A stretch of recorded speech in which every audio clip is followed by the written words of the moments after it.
아멘. 오늘 이 아침에 주시는 주님의 말씀입니다. 열왕기상 22장 13절로부터 23절까지의 말씀입니다. 열왕기상 22장 13절로부터 23절까지의 말씀, 제가 갖고 있는 성경 구약 556쪽 즈음에 있습니다. 열왕기상 22장 13절로부터 23절까지의 말씀을 우리 한 절씩 교독하시고 마지막 절 함께 읽으시겠습니다. 미가야를 부르러 간 사신이 일러 이르되 선지자들의 말이 하나같이 왕에게 길하게 하니 청하건대 당신의 말도 그들 중 한 사람의 말처럼 길하게 하소서. 미가야가 이르되 여호와께서 살아계심을 두고 맹세하노니 여호와께서 내게 말씀하시는 그것을 내가 말하리라. 이에 왕에게 이르니 왕이 그에게 이르되 미가야야 우리가 길르앗 라못으로 싸우러 가랴 또는 말랴. 그가 왕께 이르되 올라가서 승리를 얻으소서. 여호와께서 그 성읍을 왕의 손에 넘기시리이다. 왕이 그에게 이르되 내가 몇 번이나 내게 맹세하게 하려냐. 내가 여호와의 이름으로 지시한 것이야만 내게 말하리이다. 그가 이르되 내가 보니 온 이스라엘이 목자 없는 양같이 산에 흩어졌는데 여호와의 말씀이 이 무리에게 주인이 없으니 각각 평안히 자기의 집으로 돌아갈 것이니라 하셨나이다.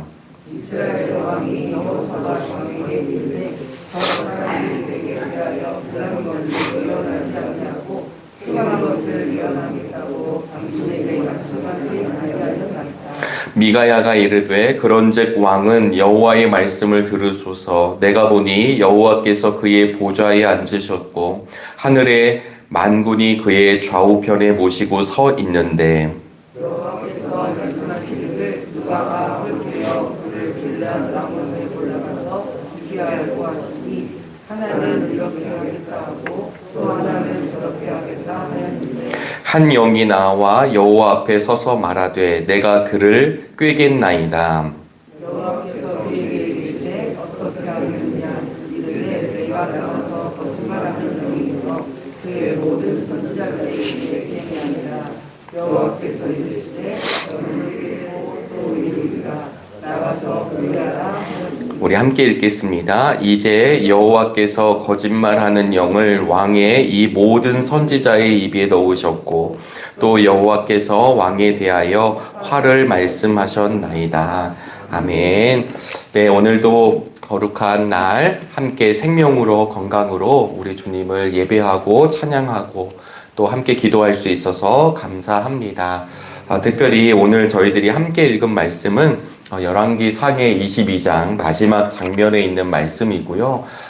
이 말씀 이후에 우리가 잘 아시다시피 아합 왕이 죽게 되는 장면으로 열왕기상이 끝나게 됩니다.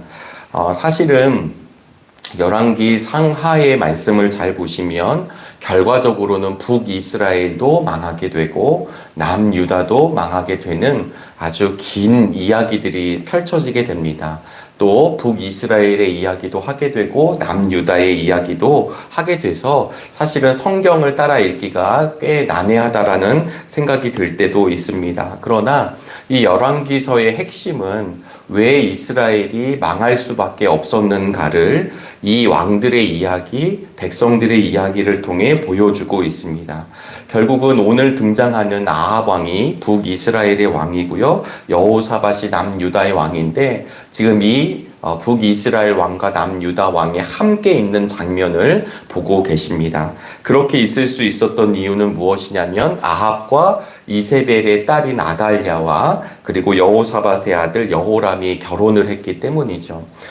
조금은 우리가 왕의 이름을 다 알 수는 없겠지만 오늘 이 열왕기상의 마지막 장면에서 무슨 장면이 등장하냐면 사실은 아합의 부인인 이세벨이 이방신을 믿는 사람입니다. 그리고 이 이세벨은 아주 철저하게 엘리야를 비롯한 하나님을 섬기는 예언자들을 죽이려 하죠. 우리가 잘 아시는 18장에 보시면 갈멜산 전투의 이야기가 나오게 됩니다. 그런데 결국은 이 이세벨, 이방을 섬기는 사람들의 이야기를 통해서 이 열왕기서는 무엇을 보여주냐면 결국은 이방 신을 섬기고 하나님을 선택하지 못하는, 하나님을 온전히 따르지 못하는 그들이 망할 수밖에 없음을 이야기하고 있습니다. 오늘은 22장의 내용인데요. 오늘 내용의 큰 틀은 미가야라고 하는 선지자가 400명의 왕궁 선지자, 옛날에 궁중 선지자, 왕궁 선지자, 그러니까 왕을 찬양하고 왕에게 잘 보이려고 했었던 선지자들이죠. 다른 말로 표현하면 거짓 선지자들입니다. 이 미가야 한 명과 400명의 왕궁 선지자가 서로 싸우는 장면이 오늘 등장하고 있는 것입니다.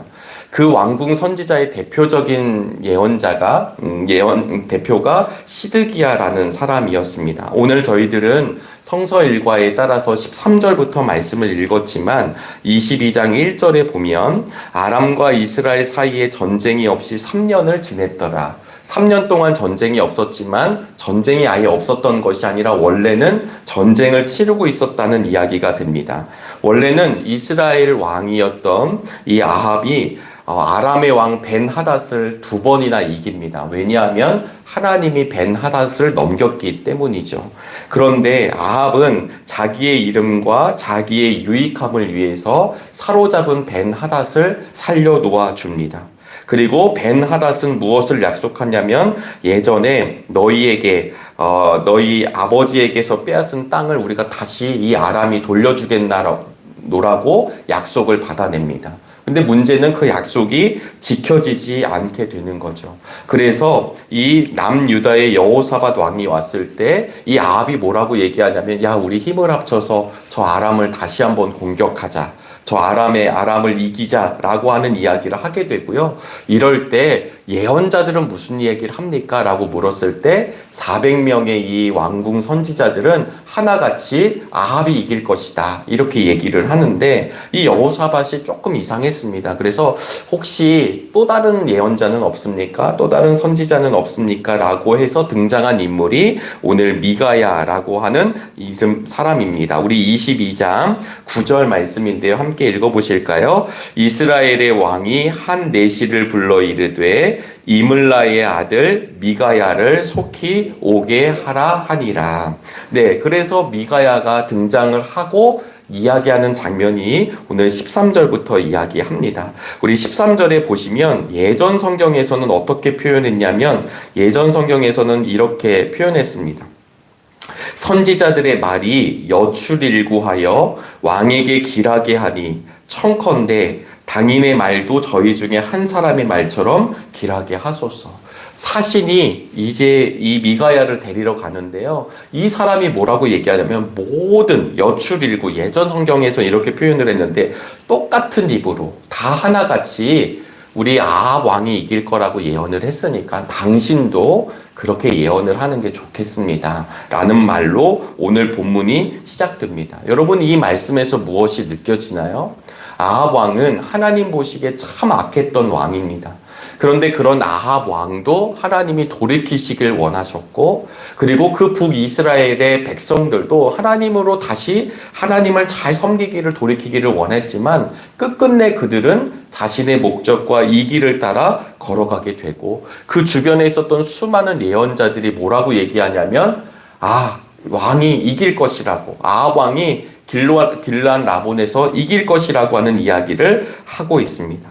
그런데 아시다시피 이 모든 말은 거짓말이 되는 것입니다. 우리 17절 말씀을 함께 읽어보시겠습니다. 17절입니다. 그가 이르되 내가 보니 온 이스라엘이 목자 없는 양같이 산에 흩어졌는데 여호와의 말씀이 이 무리에게 주인이 없으니 각각 평안히 자기의 집으로 돌아갈 것이니라 하셨나이다. 사실 이 앞절에서는 이 미가야도 왕이 이길 것입니다 라고 이야기해요, 문자적으로는. 그런데 사실은 굉장히 조롱하는 것입니다. 왕이 믿지 못하고, 야, 너 똑바로 얘기해, 그랬더니 이제 목자 없는 양같이 백성들이 흩어지게 될 거고, 그리고 각자 평안히 가게 될 것이다. 이 말씀이 무엇을 뜻하냐면 결국은 아합이 죽게 될 것이다 라는 이야기를 지금 하고 있습니다. 아합이 죽게 될 것이다. 여러분, 이 말씀, 예언자가 이런 이야기를 했었을 때 우리의 삶을 돌아보고 우리의 삶을 점검해 봐야 하는데, 18절에 보시면 이 이스라엘 왕인 아합이 여호사밧에게 뭐라고 얘기하냐면요. 이거 보세요. 저 친구는 제가 참 마음에 들지 않았었는데 지금도 저렇게 마음에 안 드는 이야기 한다고. 하나님의 예언자의 말에 집중하지 않고요. 자기의 감정에 호소합니다. 그리고 나서는 이 미가야가 하나님 천상회의를 본 것을 오늘 선포하게 되는데 뭐라고 얘기하냐면 하나님 나라, 하나님 회의에서는 아합이 곧 죽을 건데 누가 어떻게 이야기할 것인가 했을 때 거짓의 영이 아합의 주변 사람들로 들어가서 얘기하는 모든 것이 다 이미 하나님이 얘기하고 계셨다라는 거예요. 여러분 참 무서운 말씀입니다.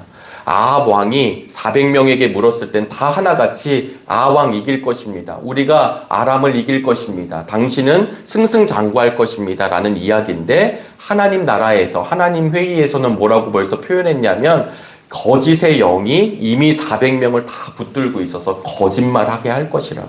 그리고 그것을 철석같이 믿을 것이라고 이야기합니다.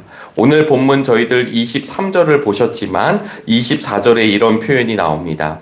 그나아나의 아들 시드기야가 400명의 대표입니다. 가까이 와서 미가야의 뺨을 치며 이르되 여호와의 영이 나를 떠나 어디로 가서 내게 말씀하시더냐? 아니 나에게 하나님의 영이 임해서 말했는데 네가 감히 어떻게 하나님의 영이 그런 말을 했느냐? 나랑 틀린 말을 하느냐라고 이야기하는 것입니다. 사랑하는 우리 정릉의 성도 여러분, 오늘 이 본문의 말씀을 보시면서 들으시면서 어떤 생각이 드십니까? 성경에서는 언제나 참 예언자, 참 선지자, 그러면서도 항상 거짓 선지자를 이야기하고 있습니다. 거짓 선지자들의 특징은 하나같이 그 권력에 아부를 하고 있습니다. 거짓 선지자들의 특징은 하나같이 확신에 찬 어조로 당신이 기필코 이길 것이라 이야기합니다.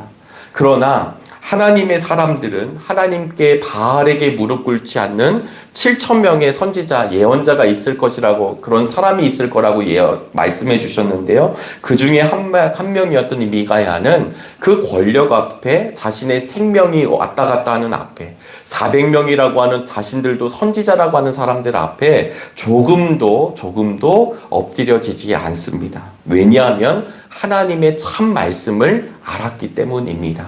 오늘 이 시대도 유혹의 시대라 이야기합니다.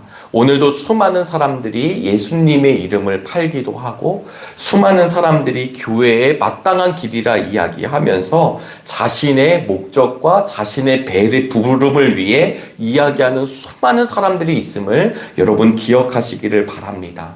왜냐하면 한 번도 그러지 않았던 적이 없기 때문입니다. 그래서 좋은 교회를 만난다는 것, 좋은 목사님을 만난다는 것이 참 우리 인생의 복이라고 하는 이유는 그 목사님이라는 사람이 좋아서가 아니라 영적 리더가 우리에게 절대적인 우상이 되어서가 아니라 정말 하나님의 말씀이 무엇인지를 선포하는 목회자들, 그런 속장님들, 그런 장로님들과 함께 신앙생활할 때 우리의 영혼이 피폐해지지 아니하고 하나님께 붙들림 받는 것을 의미하기 때문입니다.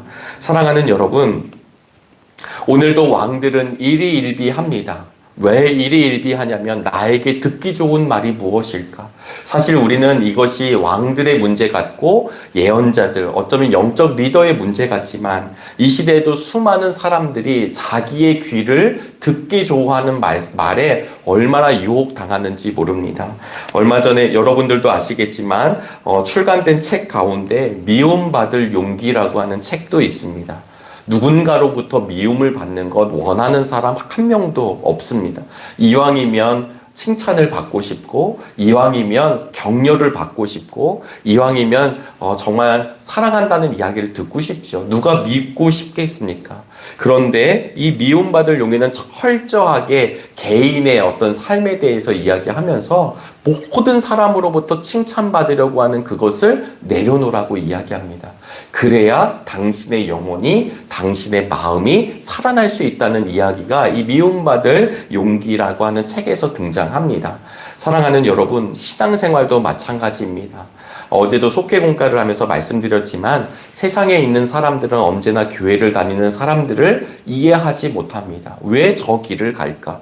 얼마든지 먹고 마시고 배부르고 등 따숩고 행복한 일이 여기에 있는데 왜 저 사람들은 저렇게 고생하는 길을 갈까? 이해하지 못합니다.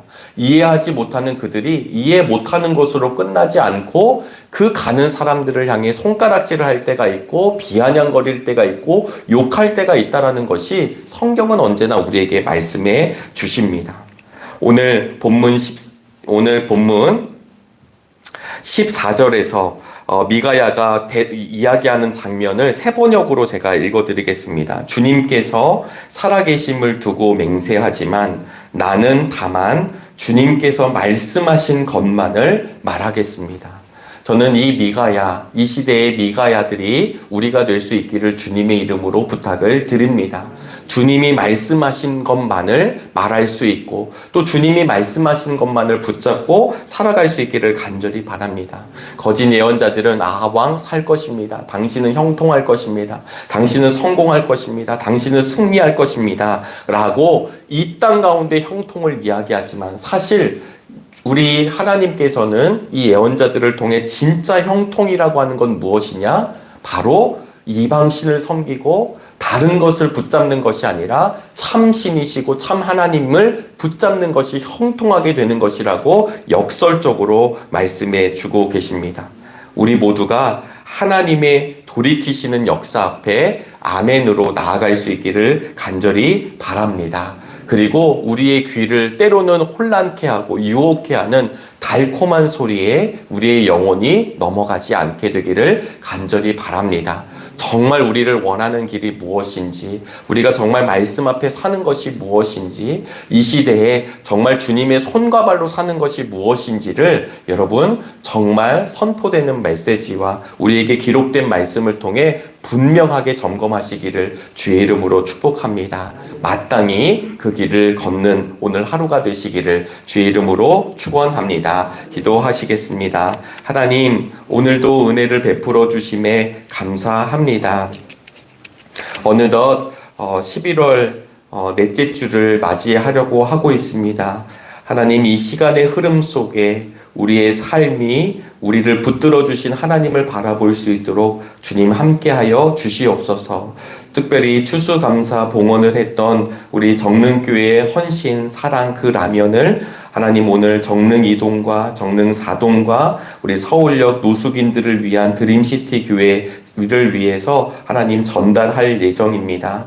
하나님, 저희들이 오고 가는 그 과정을 지켜주시고 하나님 그 라면 한 그릇에 담겨져 있는 하나님의 귀한 사랑이 어려운 이웃들에게 또 하나님 사랑을 찾고 있는 갈망하고 있는 이들에게 잘 전달될 수 있도록 주님 함께하여 주시옵소서. 하나님, 이곳으로 끝나지 않게 하여 주시고 우리 정릉교회가 주님께서 손수 심은 나무들을 통하여 주님의 손과 발이 되어 온전히 사명을 감당할 수 있도록 주님 붙들어 주시옵소서. 나 혼자 살기에도 힘들다고 말하는 이 시대이지만 그럼에도 불구하고 우리가 함께 살기를 원합니다.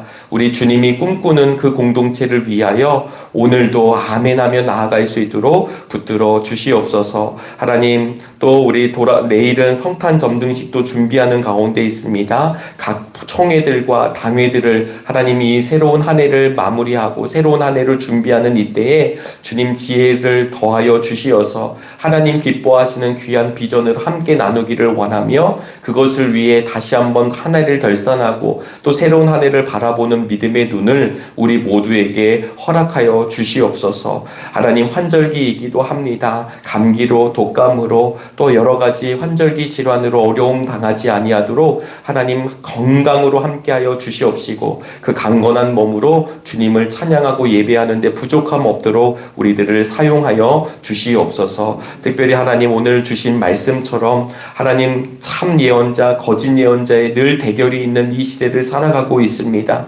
하나님, 우리 스스로가 하나님 편에 서게 하여 주시옵시고 또 하나님의 말씀을 분별할 수 있는 믿음의 능력도 우리에게 허락하여 주셔서 마땅히 참 하나님을 선택하고 마땅히 참 주님을 따라가는 우리 정릉의 모든 성도들이 되도록 복내려 주시옵소서. 특별히 오늘도 간절한 기도 제목을 주님께 아뢰기를 원합니다. 우리의 기도가 주님의 뜻에 합당한 기도 제목이 되게 하여 주시고 오늘도 하늘의 문을 열어 응답으로 더하여 주시옵시며 때로는 어려운 길이 있다 할지라도 피할 길을 내어주시고 또 다른 문을 열어주시는 하나님의 은총을 경험하는 믿음의 시간이 되게 허락하여 주시옵소서. 오늘도 주님 안에 복된 날 되기를 원하오며 살아계신 예수 그리스도의 이름으로 기도하옵나이다. 아멘.